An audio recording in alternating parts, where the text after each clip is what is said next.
parole de Dieu dans l'épître de Paul aux Éphésiens, au chapitre 4.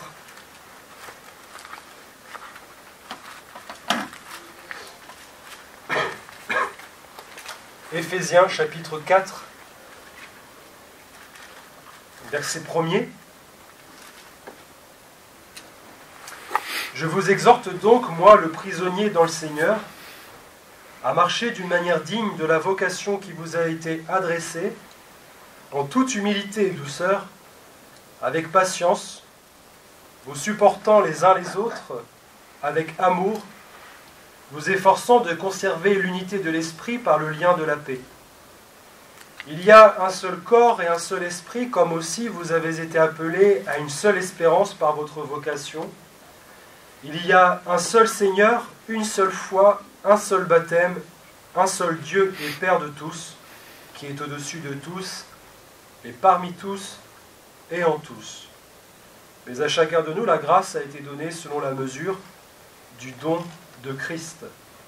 Plus loin, verset 16, c'est de lui, et grâce à tous les liens de son assistance, que tout le corps bien coordonné et formant un solide assemblage tire son accroissement selon la force qui convient à chacune de ses parties et s'édifie lui-même dans l'amour.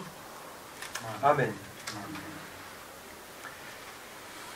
J'ai eu à cœur, frères et sœurs, ce matin de tout simplement parler des liens de Dieu. Alors, derrière le mot « le lien », si vous regardez une concordance et que vous regardez le nombre de fois où vous avez le mot « lien » dans la parole de Dieu, vous avez toutes sortes de sens qui sont donnés à ce mot. Bien sûr, quand on vient de le lire, l'apôtre Paul aussi écrit aux églises, il fait mention des liens dans lesquels il se trouve, qui sont les liens parce qu'il est emprisonné. Les liens, évidemment, ça peut aussi symboliser parfois le péché, les liens du péché, le fait que quand nous étions pécheurs, nous étions comme attachés, liés à Satan, liés au péché. Mais évidemment, pour nous ce matin, j'ai pas envie de passer du temps sur l'emprisonnement, sur les liens de l'emprisonnement. C'est une situation que l'apôtre Paul ou que beaucoup de serviteurs de Dieu, malheureusement, si je puis dire, ont connu. J'ai pas envie de m'attacher ce matin à vous définir ou à méditer sur les liens avec le péché, etc., puisque je considérerais ce matin que nous sommes tous au Seigneur et que nos liens, en tout cas du péché, ont été détachés.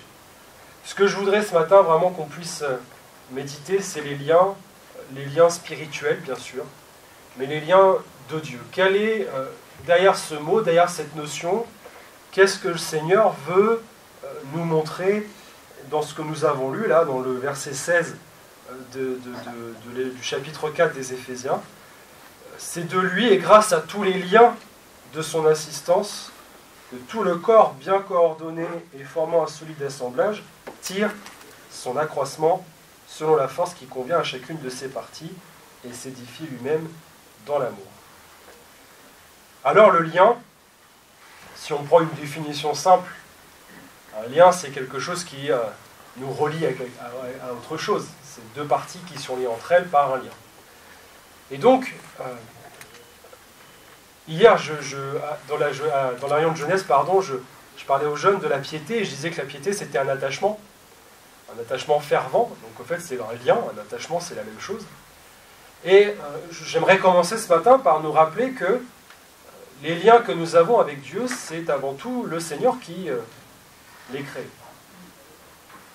Hier, je rappelais aux jeunes que c'était par des cordages d'amour que le Seigneur nous attirait à lui. Les cordages, le lien. Donc au fait, j'avais donné l'image un petit peu comme si le Seigneur avait un lasso et qu'au fait, il cherchait tout simplement à nous attraper avec ce cordage d'amour, à essayer de prendre notre âme pour les arracher justement, pour l'arracher à l'enfer. Et donc en fait, ce lien, c'est ce que le Seigneur vient créer. Ce lien, c'est ce que le Seigneur nous donne au fait par cet amour. Et je disais aussi aux jeunes, c'est aussi pour chacun de nous, mais c'est à la fois un lien à double sens, c'est-à-dire à la fois le Seigneur nous attrape, le Seigneur nous attire à lui, mais il faut aussi que nous laissions attraper par le Seigneur. Il faut aussi que nous ayons ce désir, en tout cas, d'être vraiment attrapés par le Seigneur, de nous laisser aller à lui. Et c'est pour ça que le lien, cet attachement, il est à double sens. Il est à double sens, on le sait, le Seigneur fait sa part, il y a la part de Dieu, et il y a la part de l'homme. Et ce que je veux dire par là, c'est que le Seigneur, lui, autant il fait sa part, mais autant nous devons aussi nous faire notre part. On ne peut pas se contenter de simplement recevoir. Il faut aussi que l'on puisse donner, il faut aussi offrir, il faut aussi qu'on se mette à disposition. Donc c'est là aussi le culte qui est raisonnable, hein, c'est ce que rappelle l'apôtre aussi dans l'Épître aux Romains, dans son chapitre 12, en disant qu'il faut offrir nos corps, offrir nos membres, offrir tout ce que nous avons au Seigneur, et c'est de là le culte agréable, le culte raisonnable que le Seigneur veut. Alors, bien sûr, on est là ce matin dans un temps de culte, mais on pourrait aussi méditer sur cette notion de culte, parce que finalement, qu'est-ce que c'est le culte? Est-ce que c'est seulement la réunion du dimanche matin, ou est-ce que c'est finalement le sens et la vocation de notre vie? Chaque jour, nous devons rendre un culte à Dieu, chaque jour, par notre vie, parce que nous sommes, nous devons apporter au Seigneur cette reconnaissance. Et donc, en fait, ce lien, cet attachement que nous avons auprès du Seigneur, c'est à la fois ce que le Seigneur désire pour chacun de nous, mais on l'a lu ensemble, c'est ce que le Seigneur désire pour son Église. Et on va prendre un petit peu l'image, encore dans cette introduction ce matin, l'image un petit peu, non pas de la marionnette au sens où nous sommes des marionnettes, mais si vous regardez bien une marionnette, elle est reliée, tous les membres de la marionnette sont reliés par un fil, par un lien. Et au final, si on prend cette image de la marionnette, de ce personnage en bois qui est relié par des liens, vous avez là l'Église. Et je disais, c'est pas une marionnette, l'Église n'est pas une marionnette au sens où le Seigneur fait ce qu'il veut avec nous, non. Mais au sens où nous sommes tous des membres de l'Église et le Seigneur a créé des liens entre nous. Le Seigneur a créé des liens dans le sein de son Église pour que cette Église, ce corps, une fois qu'il est bien assemblé, puisse être bien coordonné, puisse agir, puisse faire quelque chose pour le Seigneur. Et donc, ce matin, j'aimerais qu'on puisse simplement s'attarder, si je puis dire, sur deux liens. Le lien notamment dans le cadre de la paix, et bien sûr, ce que le Seigneur rappellera aussi dans sa parole, on le voit ensemble, mais le lien qui est le lien de l'amour de Dieu. Et le Seigneur dit d'ailleurs que c'est le lien de la perfection. Mais j'aimerais commencer par la paix, parce que on l'a lu ensemble dans ce chapitre 4, dans les premiers versets, l'apôtre dit « Vous efforçant de conserver l'unité de l'esprit par le lien de la paix. » Il y a un seul esprit, il y a un seul Dieu, et donc, vous le savez, c'est le Saint-Esprit qui est ici révélé, c'est que l'Église ne peut pas se passer du Saint-Esprit. Et parfois aussi, on dit qu'il y a le lien de l'Esprit. C'est une expression qu'on peut aussi nous-mêmes utiliser, employer, en disant c'est le lien de l'Esprit. Et quand on regarde, c'est pas biblique, dans le sens où c'est pas une expression qui est directement citée dans la parole de Dieu, mais d'ailleurs ce verset ce matin, l'unité de l'Esprit, on voit bien qu'il y a effectivement le lien. Parce que l'unité, frères et sœurs, dans la Trinité, c'est cela aussi. C'est le fait que Dieu est esprit. Dieu est esprit, et donc le Saint-Esprit est aussi cette personne de l'unité divine.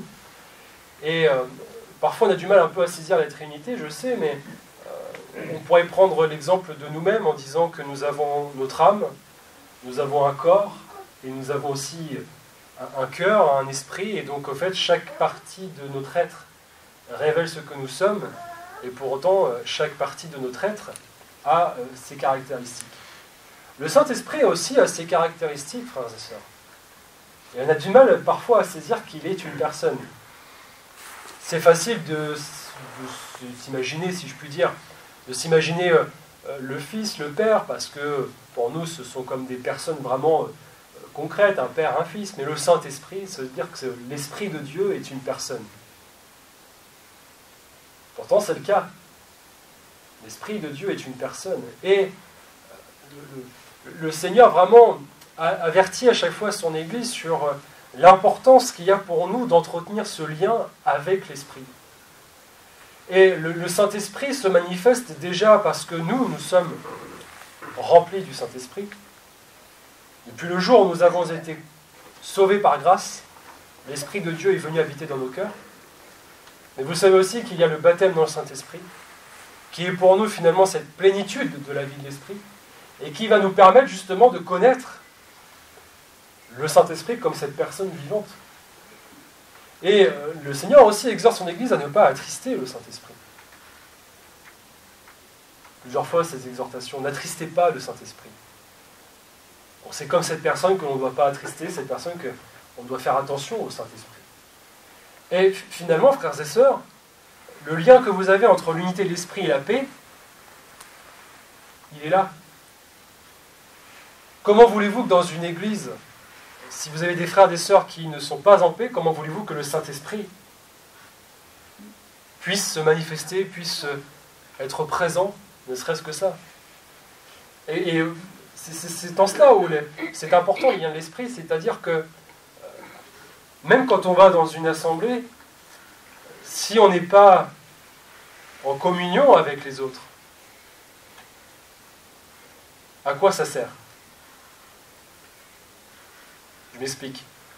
Si je vais dans une assemblée où chaque membre de cette assemblée est vraiment tourné vers le Seigneur, a ce désir de vivre ce qui est écrit dans la parole de Dieu, a envie de vivre vraiment ce culte raisonnable, le Saint-Esprit agit, le Seigneur est là, présent au milieu de cette assemblée, et on est là, on est comme en accord, on s'est mis en accord tous ensemble pour pouvoir atteindre un but. Donc le corps est bien coordonné, mais si je me retrouve dans une assemblée, dans une réunion avec qui je ne partage pas les mêmes choses, si mon esprit n'est pas en communion avec eux, parce que nous n'avons pas le même but, parce que nous n'avons pas les mêmes désirs, n'y a-t-il pas division, frères et sœurs? N'y a-t-il pas séparation? Parce qu'il y a un seul esprit, parce que l'unité d'esprit est importante. Et ce qui permet d'être unis, c'est parce que vous avez le même partage. Vous avez la même chose. Ce n'est pas une union. Ce n'est pas une union comme le mariage est une union, dans le sens où on prend deux personnes qui se mettent en accord. Là, on parle d'unité. Ce n'est pas tout à fait la même chose. Et donc, vous ne pouvez pas connaître, dans une assemblée où vous avez plusieurs divergences spirituelles, vous ne pourrez pas connaître cette unité de l'esprit. Et donc, c'est à la fois cette chose que le Seigneur veut nous montrer, mais c'est aussi parce que je l'entends, hein, je l'ai dit la dernière fois quand j'étais parmi vous, c'est que aujourd'hui, on ne peut plus se rendre dans n'importe quel endroit sans savoir si on va tomber dans une bonne assemblée, etc. Mais encore une fois, moi, je partageais avec un frère plus ancien. Il disait, mais c'est pas grave si un dimanche matin, on sait qu'on va dans une église où peut-être que les chants ne seront pas les mêmes que les nôtres, etc. J'ai envie de dire, quelle est l'utilité? Quelle est l'utilité d'aller dans un endroit dans lequel je sais que je ne vais pas m'y plaire parce qu'il y a telle ou telle chose? Si dans mes convictions, dans ce que je suis, je sais que je m'appuie sur la parole de Dieu et que je sais que ces choses ne sont pas bibliques, à quoi ça sert d'y aller? Je ne vais pas m'y faire du bien. Donc à quoi ça sert? Donc, il y a à la fois cette partie de l'unité de l'esprit, mais là, ce que le Seigneur aussi nous montre dans ce verset avec les liens de la paix, c'est aussi le fait que vous pouvez avoir dans les assemblées des frères et sœurs qui ne s'entendent pas, qui ne sont pas d'accord entre eux.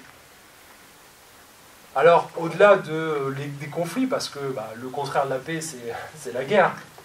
Donc vous pouvez avoir des conflits dans l'Église, mais comment est-ce qu'on peut croire que le Saint-Esprit va être présent, va se manifester si entre un frère, entre une sœur, entre deux frères ou deux sœurs, etc., vous n'avez pas cette paix, vous n'avez pas cette situation où on est serein, il n'y a pas de souci entre nous, peu importe les choses qui s'est passées, j'ai fait une croix dessus, j'ai pardonné, etc., voilà. Et donc vous ne pouvez pas entretenir l'unité de l'esprit s'il n'y a pas les liens de la paix, s'il n'y a pas cela. Et on est tous appelés à être des ouvriers de paix. Autant que cela vous est possible, tant que vous pouvez faire en sorte que la paix demeure, faites tous vos efforts pour que la paix demeure. Et on s'en fiche de vos propres considérations, frères et sœurs. On s'en fiche de ce que nous pouvons être, de ce que l'autre peut penser de nous. On vous a injurié, le Seigneur a été injurié. On vous a maltraité, le Seigneur a été maltraité. Et en cela, le Seigneur nous dit, mais voilà, tout ce qu'on m'a fait, on vous le fera aussi. Alors ne perdez pas de temps, ne perdez pas votre vie à être sur un conflit. Ça peut-être ça fait des années que ça dure, et vous vous bloquez sur ce conflit. Vous vous bloquez sur cette situation, et le Seigneur vous dit ce matin, mais arrêtez de perdre du temps. Les liens de la paix, ça permet de vivre l'unité de l'esprit. Alors après, chacun aussi, c'est pour ça que l'apôtre Paul, dans les Corinthiens, quand il y a cette introduction à la Sainte Seine qu'on lit souvent, mais quand il dit, il faut que chacun s'éprouve, on se juge soi-même. Comment je pourrais partager le repas du Seigneur si je sais que mon frère, ma sœur a quelque chose contre moi, ou bien si moi-même j'ai quelque chose contre lui ou contre elle. Parce que le corps, bien coordonné, est assemblé par ses liens. Et donc ça veut dire en fait qu'il y a un lien qui est en train de s'effriter, il y a quelque chose qui se passe. Et finalement, moi je le sais, il vaut mieux être honnête et vrai avec le Seigneur. Il vaut mieux ne pas prendre la Sainte Seine. On n'est pas là pour prendre un acte religieux, frères et sœurs, c'est pas la messe. Il y a vraiment une importance, une connotation importante derrière la Sainte Seine. Et on ne peut pas se permettre de prendre la Sainte Seine si on est en conflit avec qui que ce soit. C'est pas concevable.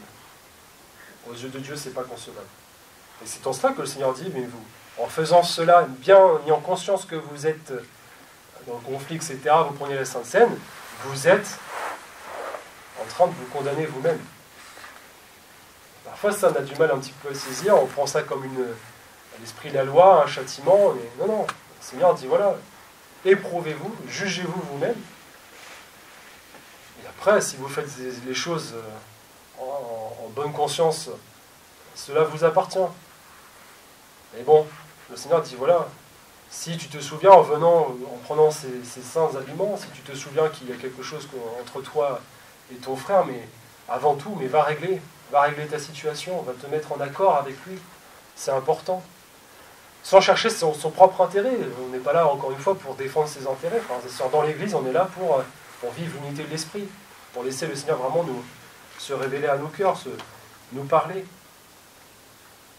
Donc c'est pour ça que la paix est importante dans l'Église. Et ceux qui causent du trouble dans l'Église ne comprennent pas, ne saisissent pas finalement qu'ils détruisent ce lien, cette unité de l'esprit. Vous pouvez avoir une assemblée avec vraiment de bonnes dispositions de cœur, où chacun a vraiment le désir de vivre des choses avec le Seigneur, mais je vous le dis sincèrement, en toute honnêteté, en toute simplicité, en toute transparence, parfois il suffit même d'une personne, qu'une personne soit présente, et qu'on sait que cette personne, etc., et l'onction de l'esprit n'est plus là. C'est pour ça qu'on a chacun notre responsabilité devant le Seigneur quand on vient dans l'Église. Nous devons tous être remplis du Saint-Esprit, nous devons tous être en règle avec le Seigneur, parce que comment voulez-vous qu'un instrument qui n'est pas accordé puisse, dans cette harmonie, dans cet orchestre que nous sommes, apporter justement cette harmonie? Bien au contraire, un instrument qui est désaccordé dans un orchestre, bon, moi j'ai pas l'oreille fine, vous l'aurez entendu parfois dans mes chants, je ne suis pas un musicien, mais je pense que ceux qui ont vraiment cette oreille absolue, quand on entend une note ou un instrument qui n'est pas accordé, vous avez beau avoir 100 instruments qui sont bien accordés, vous allez retenir l'instrument qui est désaccordé. Et ben, le Seigneur avec le Saint-Esprit, c'est la même chose. C'est simple. Vous pouvez avoir une centaine de chrétiens, de chrétiennes qui sont remplis du Saint-Esprit, qui sont en règle avec le Seigneur, mais s'il y a une personne qui n'est pas en règle avec le Seigneur, qui est religieux, tout ce que vous voulez derrière, vous mettez tout ce que vous voulez derrière le terme, mais qui cause du trouble, l'unité d'esprit ne peut pas se vivre. Et à la fois cette personne se met à l'écart, mais à la fois l'Église en pâtit. Et c'est ça où il faut vraiment qu'on arrive à saisir cela. À la fois il faut que cela nous concerne directement. Ce que je veux dire par là, c'est qu'on n'est pas à rejeter toujours la faute sur les autres. Il faut être vrai devant le Seigneur, il faut savoir se remettre soi-même en question. Mais c'est aussi comprendre que par ce que je suis, par ce que je vis, il y a un impact, il y a une conséquence sur la vie de l'Église. Parce que nous sommes dans un corps qui doit être bien coordonné, nous sommes membres les uns des autres de l'Église du Seigneur. Alors, derrière ces liens de Dieu, j'en passerai maintenant sur les liens de la perfection. On va le lire ensemble parce que c'est dans les Colossiens. J'aimerais qu'on ait vraiment ces versets à l'esprit, mais Colossiens chapitre 2,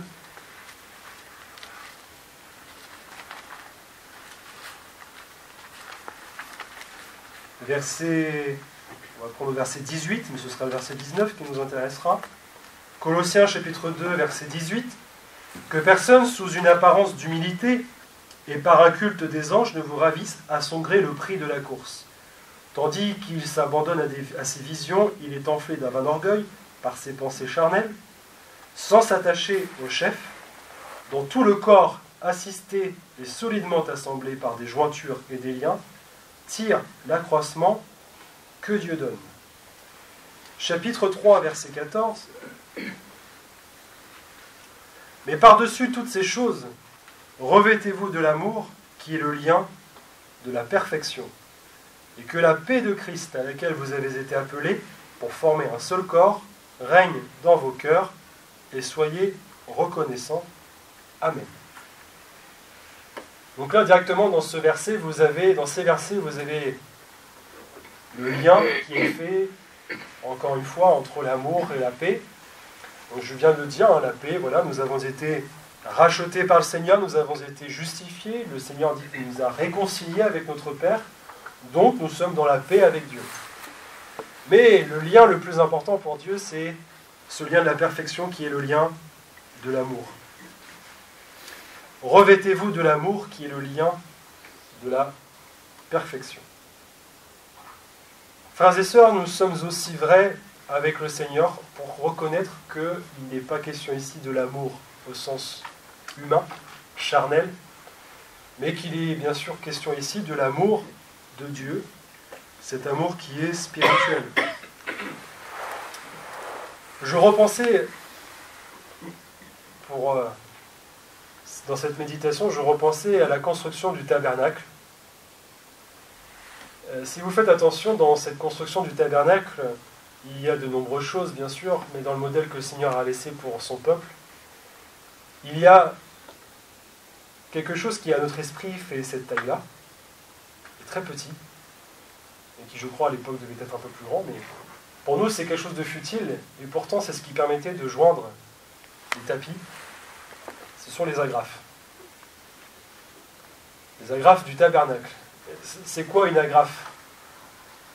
C'est un objet qui est plus que banal, et pourtant qui était nécessaire au tabernacle. Parce que sans les agrafes, tout l'édifice ne pouvait pas être monté. Tout l'édifice ne pouvait pas être maintenu, ne pouvait pas être structuré. Et donc les agrafes, même si ça a peu d'importance, moi je prends l'image de l'amour de Dieu. Et cette agrafe, pour moi, elle symbolise l'amour que nous avons chacun les uns pour les autres. Elle symbolise ce que nous sommes,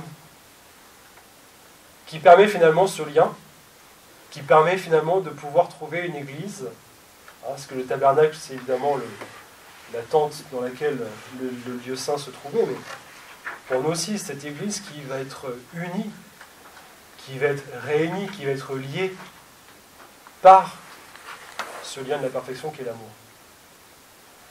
Et donc, frères et sœurs, on ne peut pas connaître cela si nous n'avons pas été remplis de l'amour de Dieu.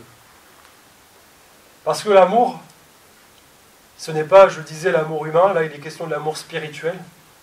Et bien sûr, je vous renvoie à la définition de la charité, de l'amour que vous retrouverez dans 1 Corinthiens chapitre 13. Mais c'est cet amour spirituel, cet amour qui vient de Dieu. Cet amour, il est éternel. On le chante, cet amour, amour éternel, à mon cœur s'est fait connaître. C'est cet amour que Dieu porte pour chacun de nous, éternel. C'est cet amour qui restera jusqu'à la fin. Si la foi et l'espérance disparaissent, la charité, elle demeure. L'amour demeurera toujours. C'est cet amour qui nous permet aujourd'hui de pouvoir vivre les dons spirituels. Parce que si nous avons été connus par Dieu dans l'amour, nous connaissons le Seigneur, et nous avons accès au Seigneur, nous avons accès par le Saint-Esprit à ces choses que le Seigneur tient dans sa pensée, dans son esprit. C'est cet amour qui nous maintient en vie, frères et sœurs. C'est cet amour qui nous permet de pouvoir surmonter les épreuves, les difficultés. Et comme je vous le disais dans l'introduction, au tout début, le lien, c'est ce que le Seigneur nous donne, mais c'est aussi ce que nous devons donner au Seigneur. Donc le Seigneur, dans cet amour, nous a donné ce lien. Et ce qu'il attend, j'ai envie de dire, pas ce qu'il attend, comment pourrais-je être plus précis? Ce qu'il convient maintenant pour nous, c'est de pouvoir donner cet amour en retour, non seulement au Seigneur, mais aussi à ceux qui nous entourent. Et c'est en cela que l'amour de Dieu, c'est un lien de la perfection, parce que là, si on pense à l'apôtre Jean qui écrit, voilà l'amour de Dieu, le Jean qui était le disciple que Jésus aimait, qui a vraiment connu, j'ai envie de dire, celui qui a été le plus à même de nous révéler quel a été l'amour de Dieu, eh bien, c'est lorsque les frères et sœurs manifestent cet amour que les autres peuvent dire que Dieu est présent. C'est parce que nous nous aimons les uns les autres que les inconvertis, que ceux du dehors peuvent dire que Dieu est vivant. Moi, je repenserai toujours c'est le témoignage de notre frère Jean-Claude Belloni qui disait que lui, ce qu'il avait marqué quand il était rentré dans une église pour la première fois, c'était l'amour qui régnait et la paix qui régnait entre les frères et sœurs, entre les chrétiens. Cet amour véritable. Il disait ça l'avait bouleversé. Comment est-ce que, aujourd'hui encore, vous pouvez montrer aux autres du dehors, aux gens du dehors, aux inconvertis, que Dieu est vivant, que Dieu existe, si ce n'est par l'amour que nous avons les uns pour les autres. Cet amour qui est sans intérêt, sans condition. C'est facile d'avoir de l'affection les uns pour les autres, selon nos intérêts. Quand la parole de Dieu dit que Jean était le disciple que Jésus aimait, parfois ça peut nous interpeller, frères et sœurs, parce que Dieu, Jésus, aime tous les hommes, donc il aimait tous ses disciples. Et pourquoi est-ce qu'il faisait une distinction vis-à-vis de Jean? Pourquoi est-ce que Jean était le disciple que Jésus aimait? Moi, je crois que c'était tout simplement lié au caractère de Jean, et que le Seigneur Jésus, qui est parfaitement Dieu, mais qui est aussi parfaitement homme quand il était sur terre, eh bien, il avait aussi une certaine affection pour peut-être même centre d'intérêt pour quelqu'un, etc., et notamment pour Jean. Jean avait peut-être un caractère doux, tout ce que vous voulez, qui faisait que le Seigneur avait une affection particulière pour Jean. Frères et sœurs, c'est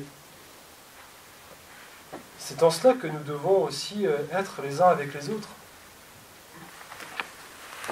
Non pas simplement apprécier une personne parce que je partage les mêmes centres d'intérêt qu'elle, parce qu'avec telle ou telle personne, je pourrais, je ne sais pas, partir en vacances, ou parce qu'on vit la même chose. Ça arrive, bien sûr, mais c'est pas ça qui fait qu'on vient dans l'église. C'est pas ça qui fait que j'aime mon frère, j'aime ma sœur, c'est pas parce qu'on a des mêmes centres d'intérêt. Peu importe. Le Seigneur dit, aimez-vous les uns les autres, comme je vous ai aimé. Et l'amour que Dieu a manifesté pour nous, c'est cet amour qui se met au service de l'autre. Jésus a mis le comble de son amour pour nous en prenant la forme de serviteur, donc en s'humiliant, en s'abaissant. Et il va dire à ses disciples, le serviteur n'est pas plus que le maître. Alors, donc, soyez comme moi, voyez ce que je vous ai fait, mais faites la même chose pour les autres. Donc se mettre au service des autres. Se mettre au service de mon frère, se mettre au service de ma sœur, se mettre au service de mon prochain. C'est ça le lien de la perfection. Et il n'y a pas de religion qui existe devant Dieu, et la parole de Dieu d'ici, il y a une seule religion, c'est de visiter les veuves et les orphelins, de prendre soin de ceux qui sont dans le besoin. Ça, c'est la religion qui est devant Dieu, qui est justifiée. Ça veut dire se mettre au service de l'autre, c'est ça, c'est prendre conscience du besoin de l'autre, ne pas porter son propre intérêt, mais de porter l'intérêt de l'autre. Et ça, frères et sœurs, dans une société dans laquelle, où moi je dis, il y a une fausse empathie. On fait croire que on est empathique, on prend soin des autres, etc. C'est l'illusion pour moi. Parce qu'on va mettre 5 € dans un tronc en soutien. Les hommes s'achètent une bonne conscience en faisant ces œuvres-là, frères et sœurs. Moi je le dis. Se mettre au service de l'autre, c'est pas ça, c'est prendre intérêt de l'autre. C'est-à-dire, quel est son besoin, quel est son problème. Et c'est pas s'immiscer dans les affaires d'autrui, c'est pas ça. C'est pas aller chercher la petite bête en disant bah, pourquoi t'es pas bien, qu'est-ce qui se passe, etc. Non. C'est tout simplement être disponible pour l'autre. Parfois, ça va juste être l'écouter. Parfois, ça va être, bien sûr, écouter la personne, l'encourager, l'exhorter, la fortifier, l'encourager vraiment dans nos paroles, essayer de la réconforter. Aujourd'hui, on est dans une société où on est individuel.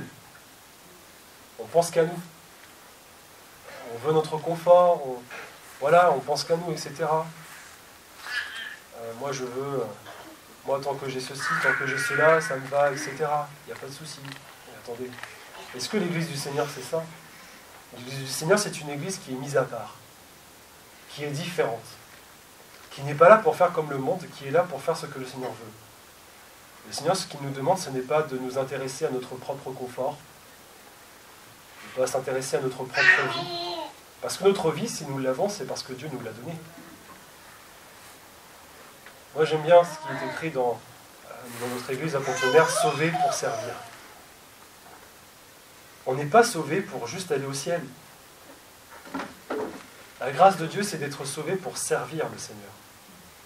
Donc mon frère, ma sœur, que tu aies quelques années ou que tu aies de nombreuses années, partagé avec le frère, on pense à Caleb, qui a 80 ans, courait toujours.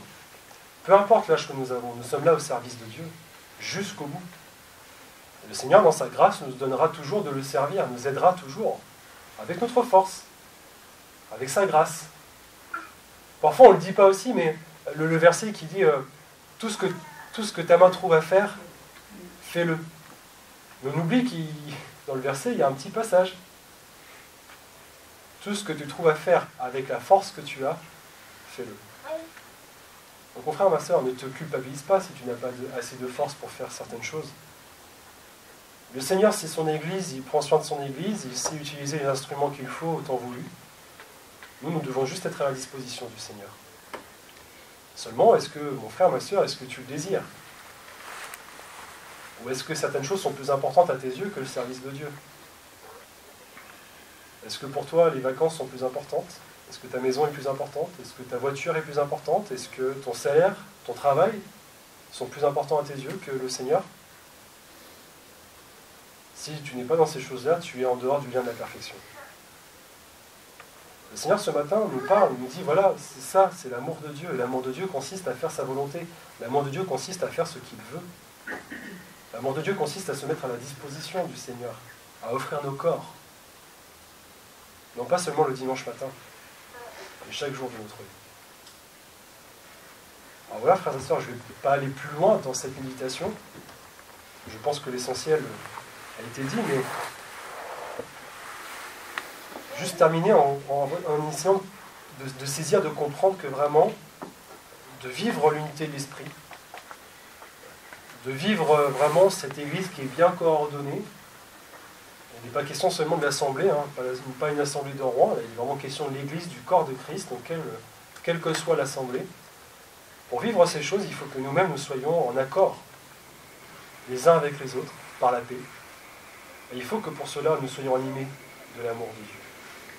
Il faut que le Seigneur vraiment nous fasse grâce pour que nous sachions être vrais et reconnaître si parfois nous ne sommes pas dans cette unité d'esprit à cause de notre comportement, à cause de ce que nous sommes, de ce que nous pouvons même penser parfois. Et que nous ayons vraiment ce désir de nous mettre à la disposition du Seigneur.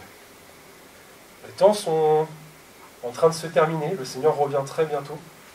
Hein, on le voit, tout se met en place. Tout se met en place. Qui aurait dit que la Syrie tomberait de sa dictature?